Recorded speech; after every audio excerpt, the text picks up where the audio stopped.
ติ๊บเข่าเอ็งไปใช้โอ้ย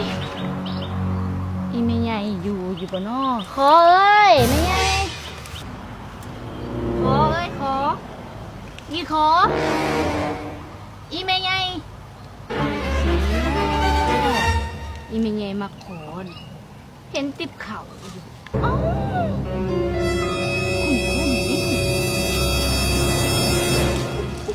โอ้โหเอ็งหาติ๊บเข่าอยู่มาเฮือนอีโขละเอามากัดของเอ็งเบิดอันนี้น่ะติ๊บเข่าใหม่ๆหน่วยละ180 90มันไปทางใดมือนี่คือบ่เห็นมันอีหานี่ติ๊บเข่าเอ็งละมุนเบิดมึงขออีกหามหมาหลายเหลี่ยมจักรับผิดชอบ